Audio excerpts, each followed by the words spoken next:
I want to be respectful of everybody's time. So good morning, everyone. And did we settle on an April date for the full consortium meeting? April 29th. Okay, so that's done. You know what? I have the wrong agenda in front of me. I apologize. That's why that would explain my confusion. Can you see? I'm sharing my screen with the agenda. Yeah, I don't know if you can see it on your phone or. I was trying to be clever and look at my computer. Song that you know is Lighters Up by. Okay, so did anyone have any items that they wanted to suggest for including on the agenda for the April 29th meeting?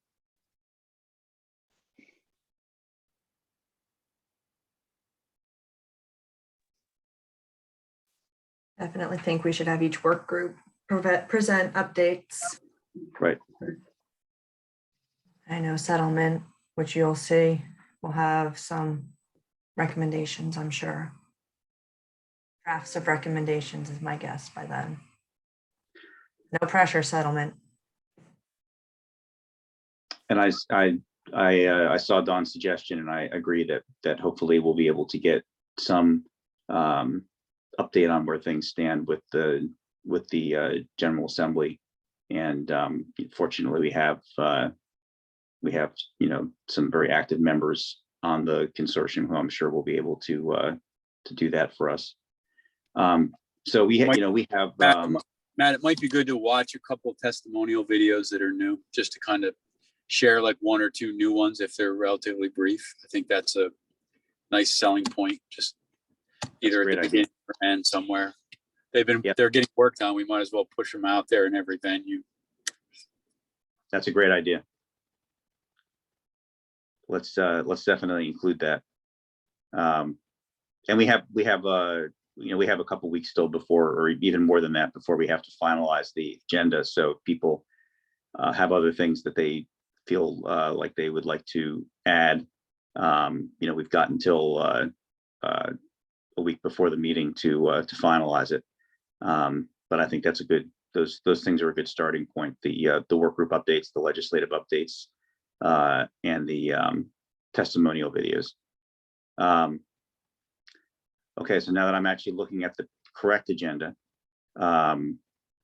is there? I think at least Chuck is here. If you wanted to, and Aaron is as well. If either one of you wanted to give us an update from the settlement work group. Sure, I'll go. We met. We are now chomping at the bit to start working on some of the issues, and so around the equity statement and the ombudsperson are two of the areas we're really going to focus on. We've heard from social determinants group, the educators group, and we've also heard from a number of different experts, even some of our own.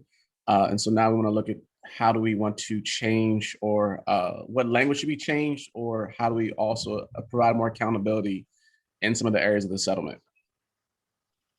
That's our future conversations. Great.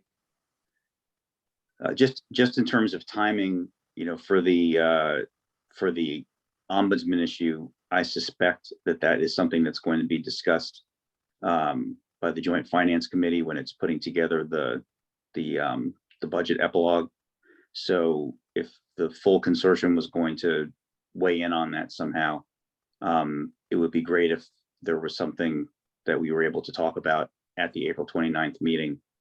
So we could have, because I don't know that we would meet again. I don't know that the full consortium would meet again soon enough to be able to, have some timely input on that with the Joint Finance Committee. So if the settlement work group had time prior to the April 29th meeting to come up with something specific where it wanted the Reading Consortium to weigh in on that issue, that would be terrific.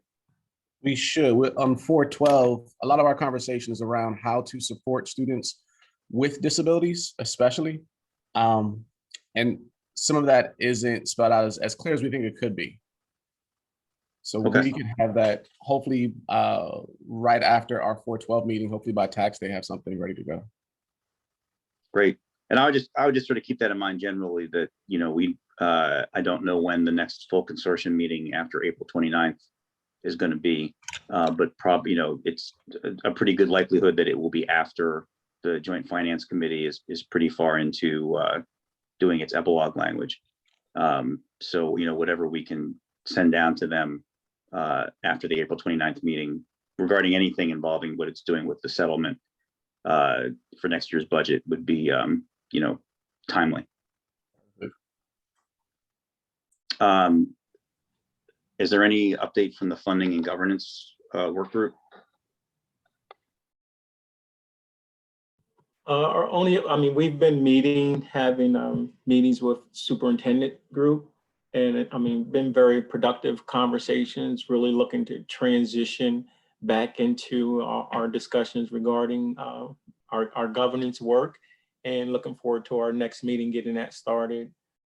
Eugene and I are making calls to the members of our subcommittee and just gearing, really preparing for that work to go back to where we were pre-COVID, and trying to just bring that conversation back to the forefront of the work that we're presenting. And again, have had some very enlightening, engaging conversations with our superintendents, and think it will be very helpful to the work and objectives that we have to do in terms of our overall charge for Reading in general. But again, just feeling a bit inspired. And I think that we can, I think there's a sense that collectively we can do something here that will be very beneficial for not just Wilmington students, but students throughout Newcastle County and hopefully our state.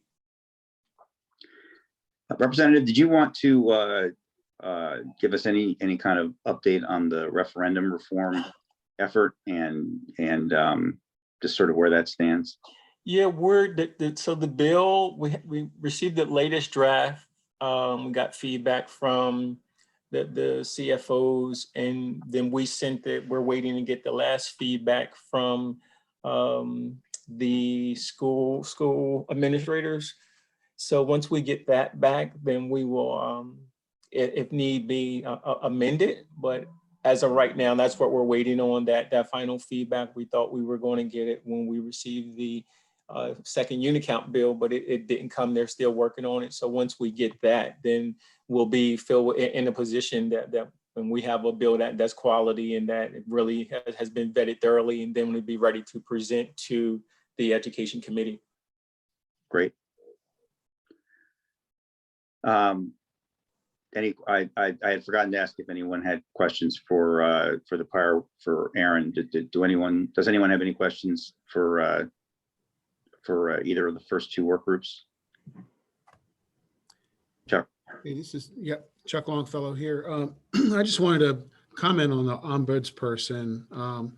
I know that reading the draft epilogue the epilogue in the governor's recommended budget, it appears that that's going to be going to Department of Education.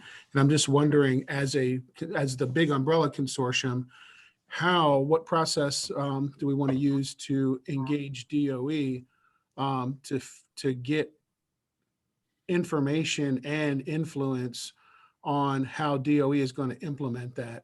That money, if when it comes, is going to hit July 1st, and I'm sure they're going to be moving right away, if not ahead of that, to do the RFP and to do the scope of work and structure things. So does the consortium proper, have an ongoing dialogue with Dr. Bunting where, hey, this is coming up, we need to get in on this, or how, just kind of like how do we, the big we, do this?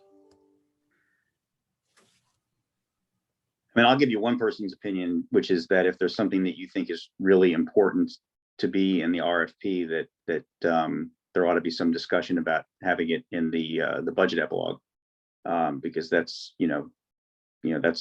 that controls everything. And I know that legislators don't necessarily want the budget epilogue to be too detailed. But if there's something that, if there's some key components of it that, seem to be really important to have included, that's the best way to go about it. Sometimes with these things, we don't know what's out there till we do the RFP, and people start responding to it with, hey, I can do this and it's going to cost this much, and we can be housed out of this place and it's going to cost this much. So I just don't even know their process for making the scope of work. So I mean, I know their process in general, but I don't know what their timeline is on this. And I didn't necessarily want to lean forward and ask if, say if the consortium has ongoing meetings with the DOE or something.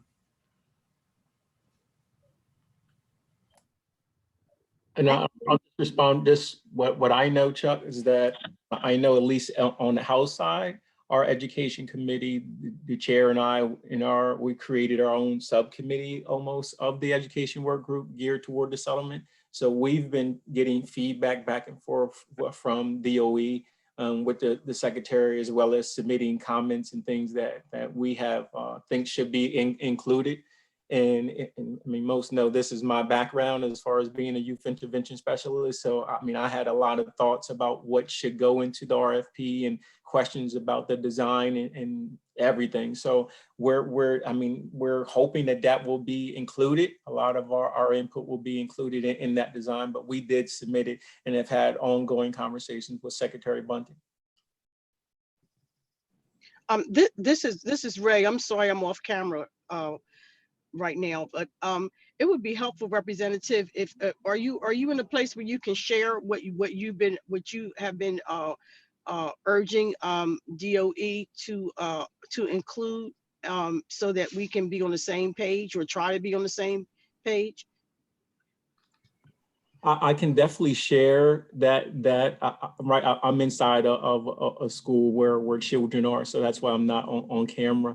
But I'm trying to figure the sense of a lot of what has been shared with us were our questions that came through our subcommittee on the education committee regarding ombudsman program. That's what we shared, and I can definitely ensure that gets out those questions and suggestions that we did submit to the secretary.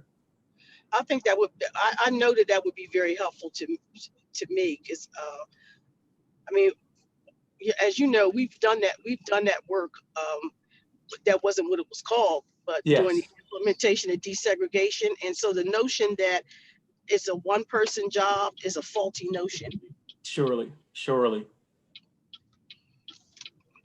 And also my understanding is that this function is a function only for Newcastle County, or is it going to be statewide?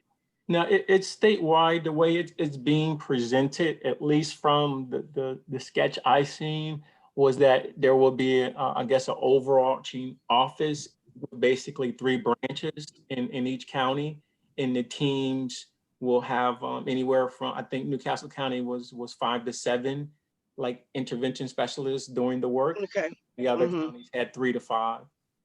And are you saying that was your recommendation? Ours was similar, but I seen that. I think that may have been on something that's being discussed between DOE and the ACLU and Uncle Jay and that. But okay, somewhere it was shared, and I think my comments were very similar, that it needed to be a team approach. Yeah. So if we could get the subcommittee of the House, and then I guess the appropriate person on Reading can reach out to ACLU, so we can take a look at all that information to inform what we may be recommending and supporting. And again, I think it's good to partner that with the work that CESPAC has already been doing to advance the ombudsman, and particularly having that knowledge of special education law and practices. So what does that acronym stand for, Tika? Special Education Strategic Planning Advisory Council. Okay. Yeah, because when we did the work, we had to know the law. Since so I know, Ray, your group's working on that. Settlement's definitely working on that. And then I know, definitely those in the legislature are. Is it worth us having a meeting together, not necessarily all the groups, but just some of the leaders of those groups, so that we are coming together to recommend something before 4/29. That's a very fast moving date. And I would hate to have, you know, different proposals coming out of the working groups to then try to get the writing consortium to agree to something to send a JFC if we're not aligned on it. I think we are aligned on what I'm hearing. I just want to make sure we're all meshing. Unless I read it, I don't know if there is alignment. It may be similar, but that's, yes, to answer to your question from my standpoint is absolutely yes. And if we don't have a coming together, it's going to be we'll find ourselves in a situation that we often find ourselves in, where the DOE is going to be hearing from so many different groups and the nuances and the differences, and it will become confusing. And it's more than confusing. I think it stymies progress. And so before we know it, this RFP might hit the street. So maybe I'll suggest this and see how people react to it. Maybe Representative Chukwocha, when you meet with the secretary, just say that there's some folks in the Reading Consortium who would really like the chance to see the draft scope of work and to provide input on it before the RFP hits the street. And so I don't know if they plan the RFP before the end of the fiscal year or after, but I think that scope of work is a super important piece of that RFP document. And I think that would be a great checkpoint. And I know other groups want to also. I saw the stuff in the chat, but I just think we've got to kind of get our foot in the door before it closes and we didn't even see it. Kind of like that. Right. I was just in a leadership meeting. I'm sorry, the scope of work and the credentials and the background that will be lifted up in the RFP that bidders are to have. I'm sorry, Tika. No worries. I was just in a leadership meeting before this one, and I get the sense that it's coming pretty soon. And so if we want input, that now is of the time. So I will reach out to Secretary Bunting and try to schedule something between her and representatives from Reading very quickly.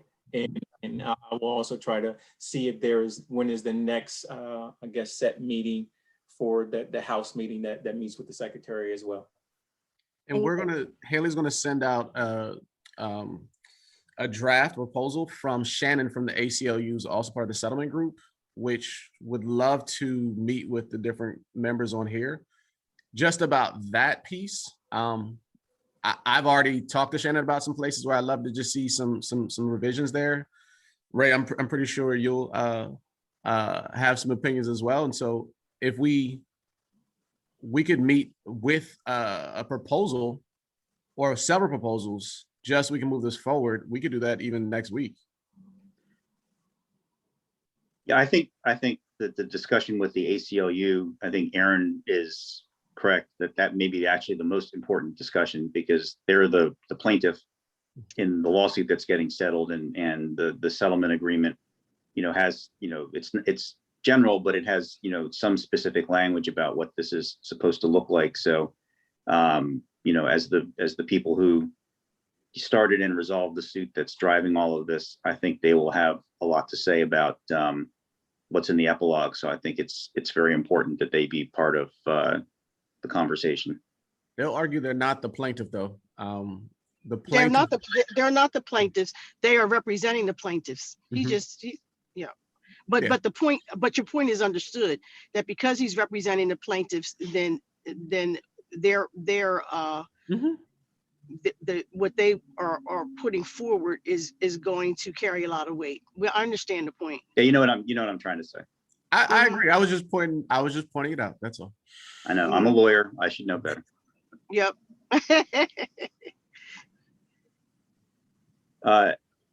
Anything okay, else? so can I be clear about the next steps? I heard Representative Chukwocha is going to go back to the subcommittee, share what he can share. Who and Aaron, you're saying you're already in conversations with the ACLU? Yeah, so Shannon's on our group, and we're discussing her proposal on 4/12 at our meeting. I know next Friday is Good Friday. So if people, and then there's spring break for those of us in the school world. If people want to meet, I'm open to meeting Monday through Thursday of next week, just to have a conversation. I would even like that before our settlement group on 4/12. Because if we have more clarity around what are some things that have to be in and what are some things that should not be in ahead of time, that could save time from our group. Especially because we're all saying the same thing in at least this general conversation around it needs to be more than one person. It needs to actually have an impact across the state. It needs to adhere to what's in the settlement, but it also, we need people that can deal with issues around, for me, race, and then also issues around students with disabilities. Because I feel like that's a huge miss in Delaware, and there's a lot of people jumping in, taking advantage of people, and there's not progress happening. There are people that are getting paid. Exactly. That's based on lawsuits. Sometimes, yeah. But anyway, I'll save that. So, so if you offer us date choices that comport with Shannon and whomever on her team, are you saying you want us to get together without Shannon? No, I would love to have Shannon. I would love to have interested groups. So it wouldn't be a work group meeting. Yeah. It's a meeting of interested parties, especially those. So I know Tika is also part of SESPAC, so Tika could be there and invite other people. Just to your point, we'd like to have one voice as much as we can, as opposed to 80 different proposals coming out there, somewhat saying some same things. And this is because what you said, Matt, about 4/29 is the deadline. That's fast approaching. I would love to jump on that sooner rather than later. So I can share some dates, and it could be not necessarily writing consortium or specific work groups, but then we could take it back to our work groups as well, that we've been having some of these conversations, and here's some points that we love to add in. Right. I suggest a streamline a group so that everybody's not fighting for the floor. If whatever pre-read we can do before we come to this interested parties conversation, and whatever dates you offer, make sure that Shannon can be present. Yep. So who is going, I'm just jumping in to clarify a little bit more. Aaron, are you going to reach out to all the interested parties then? Actually, Kelly, if you would love to, that'd be great. Because then Kelly, I can help you too. Perfect. And if you want, I can do a Google folder and just put all the documents in, and we can just share it for people. Okay. Okay, awesome. And I just want to, thank you, Tika. Yes, I will follow up with you on that one. And then just who I'm reaching out to. So Ray Jones. Ray, I have Ray, Tika, and Tika, Shannon, and Aaron, I'll be there. Shannon, Chuck is welcome. Anybody from on this group is welcome, as well as other members of SESPAC. I would even reach out to Shannon about other members from ACLU, and then also ask if Uncle Jay, as I've heard him spoken of on here. Yeah, Representative Coach, I think that's who you were referring to as Jay Street when you said Uncle Jay. Yeah, I don't have yes. that familiarity. But I know that Shannon had wanted to bring Jay to the meeting to discuss her proposal at the last meeting. But I told her because it was too packed, I didn't want to just give him 2 minutes and not respect him. So he would be a key part of that as well, especially somebody who's a part of the actual, he's the plaintiff, one of the members of the plaintiffs ACLU ran. I also am, Aaron, a member of DEO. So perfect. Yep, DEO's I can reach out. So what about Representative Tricocha? Oh yeah, I'm in. Oh, he's a given. Okay, and I think I'm just making sure. I thought so. Thank you. It sounds like a good. I'm sorry. I do think it's important to. I'm in the wrong lane here. I think it's important for to kind of level set expectations. About the role of the ombudsman. The primary customer are students and families. You work with all the other entities, but they're not your primary customer. And some people get a little confused about that. Ray, you just preaching over here. I love it. Keep going. I'm done. But I agree. I want to say amen. Well, there are things that I don't know about. Like I don't know about Medicaid, but I know about this. I know about representing students and parents in a public education school system.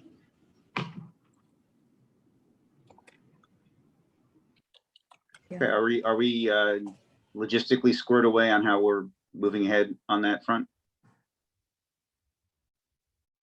Yes, we're going to send an think so. email out. Kelly, I can connect.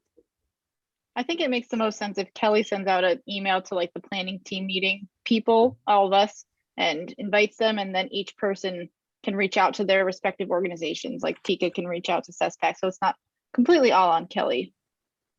Okay. And then I'll include Shannon on it as well, or Aaron, do you want to reach out to Shannon? If you include Shannon, because she's already in our work group, and we'll be discussing her proposal, Mhm. be That's helpful. fine. Yep, no, yeah, that's fine. I got it. We're And good. I just sent you some dates, Kelly. Monday, Tuesday, or Thursday, 4 to 6 as some options. I know the daytime meetings are a little bit harder for certain members to join. Monday, there's a webinar hosted by the state board. I don't know if anybody else is going to it, but that's at 5. Okay. I'll reach out shortly. Appreciate you, Kelly, and Tika, and Ray, and Chuck, and Representative Quilcher, and Uncle Jay. Uncle Jay. Okay. Ray and Jeff, any update for the social determinants group?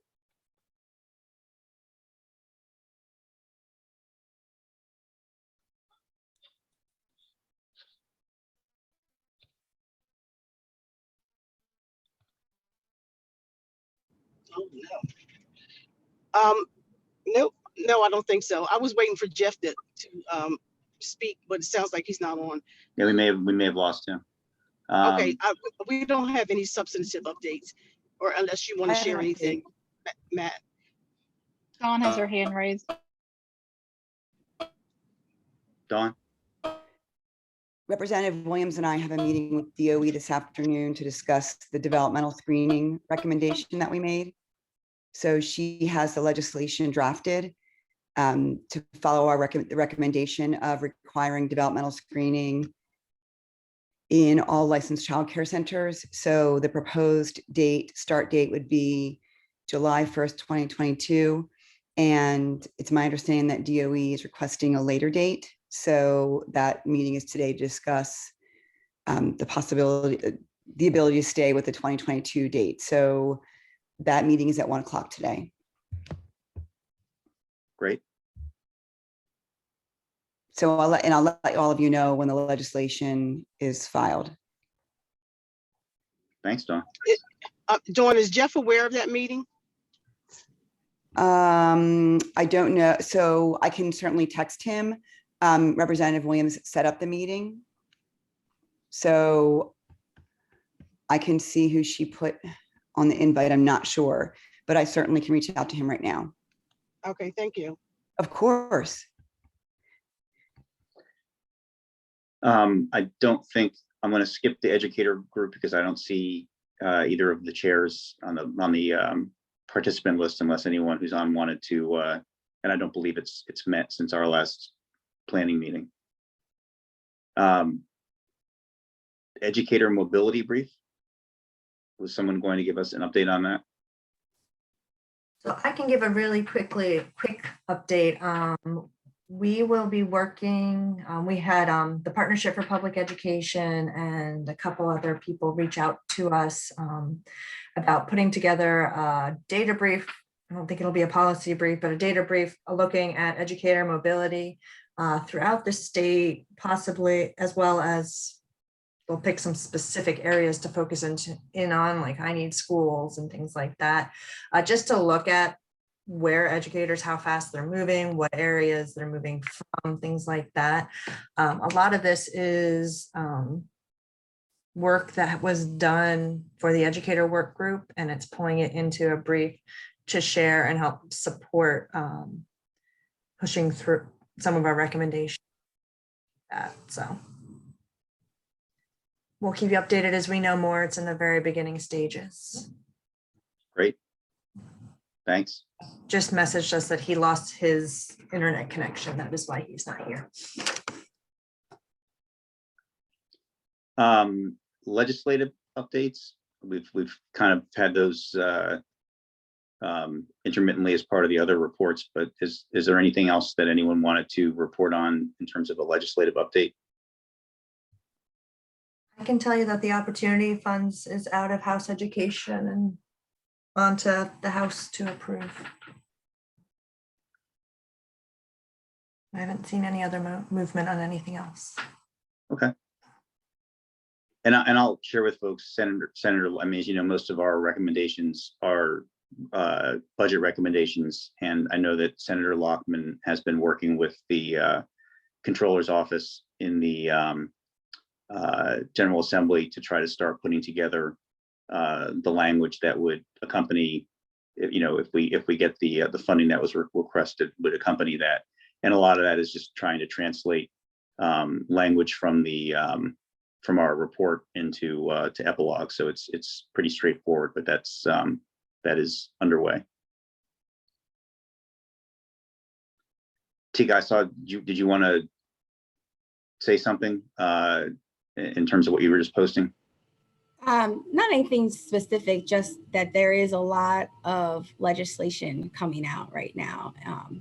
So just, you know, to kind of stay on top of it. So in addition to what we are doing, as well as opportunities, I think, to expand some of the work that we had already recommended.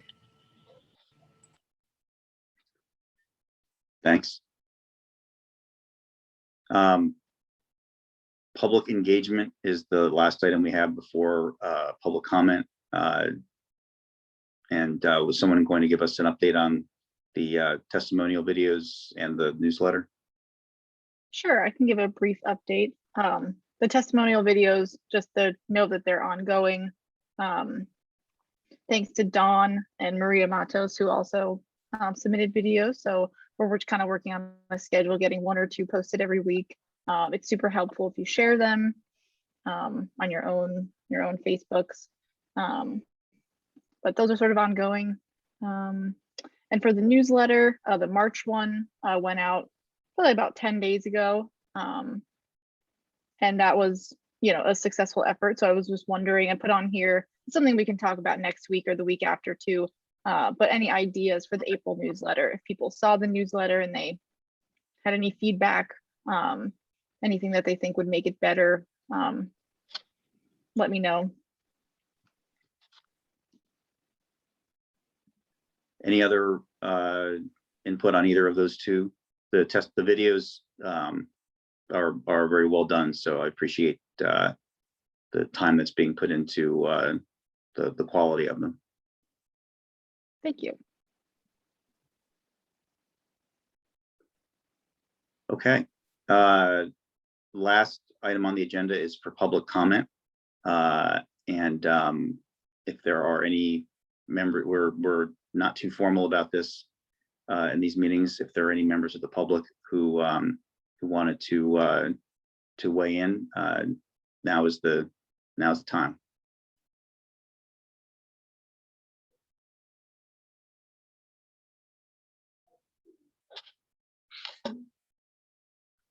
Going once, twice. Okay. Well, thank you, everyone. And it sounds like there's going to be a fair amount of activity going on over the next couple of weeks. So as always, very much appreciate all the time that everyone is putting in outside of the meetings. And everyone, please have a good weekend. And we will talk again next week. Thanks a lot. Thank you. Thank you. Thank you. Bye. Bye.